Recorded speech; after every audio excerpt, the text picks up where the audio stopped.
तर नमस्कार भावड्यांनो. तर आजचा आहे दुसरा दिवस गणपतीचा.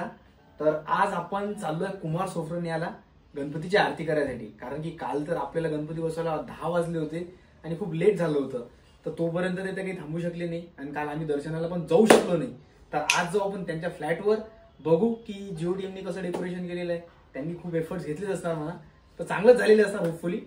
तर जाऊ पहिले तिकडची आरती करून येऊ, मग पटाक करतो आपल्या गणपतीची आरती करू. तर तुम्हाला भेटू तोपर्यंत, बाय. तर जे आज आपण आरती करायला चाललो कुमारला, तर सगळ्यात पहिले भावाला घेतलं कारण की आज खूप पाऊस चालू होता. तर भावाला घ्यायला आलो आणि भाऊ आपला वरतीवरच आहे. चला, काय म्हणतो? एकदम बढिया. पब्लिकला आहे म्हणून हाय गाईस, कशा आहात? चला आता आरतीला मस्त. तर कुमार सोफ्रोनियाच्या पार्किंग मध्ये आपण पोहोचलो आहेच. तर आता गाडी पटापट पार्क करू आणि चला पटापट वर जाऊ. आरतीला वेळ होऊन राहिली कारण की याच्यानंतर आपल्या एफ रेसिडेन्सीची आरती बाकी आहे.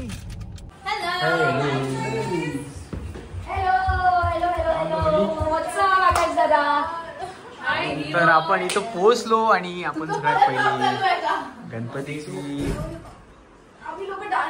बाबी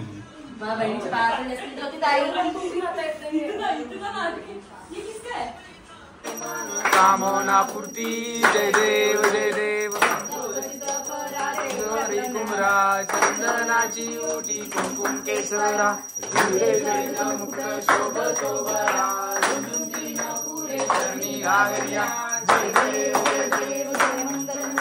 मस्त आरती झाली. आरती झाल्यानंतर प्रसादही खाल्ला. पण आजच्या प्रसादात एकदम स्पेशल असं केळवण केलं होतं बघा.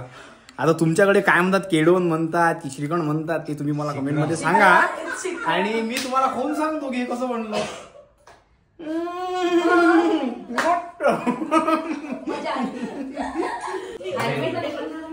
तर आजचा दुसरा दिवस आणि आम्ही आलो कुमार सोफ्रोनिया. त्यांचं डेकोरेशन खूप छान झालेलं आहे. गणपती पण एकदम मस्त आहे.